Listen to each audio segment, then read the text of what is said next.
Yo, Trip lang. pakinggan nyo to. Bakit?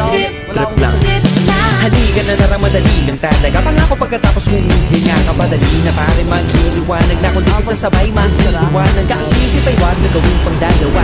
Dahil isa lang ito, ang gusto lang naman ito ay maging masaya. Para di ka mabato ay iwasan mo kung pananadali sa isang lugar, ito ko sabihin ay huwag ka papasakop. Sa takot wag ka papasakop. Kapag nangate, di ka matito isipin mo. Hinipan sa lahat ng karanasan mo dito sa mundo. Bilang tao, gano'n pa rin hindi nagbago. Pinakamasaya yung di pinlano. Kasi pag Di mo na alam, di mo nalalaman, pero exciting naman.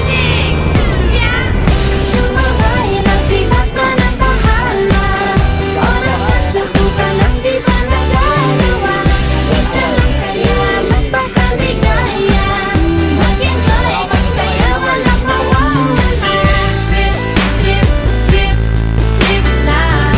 Trip, trip, trip, trip may lang. gusto kong gawin pero nangangamba na baka mga tao'y tawanan ka. Nais kumanta pero di mo forte. 5 piso lang naman ang karaoke. Go, basta sa bakanting lote. Joke, galingan kahit konti. Kahit rip, bigay lahat sa ginagawa mo. Na sa ganun ay walang masabi ang ibang tao. Sa ginagalawa nating mundo ay maraming loko-loko. Hindi mo naman inaano, ano ba talaga ang kailangan nyo? Siguro ang trip ko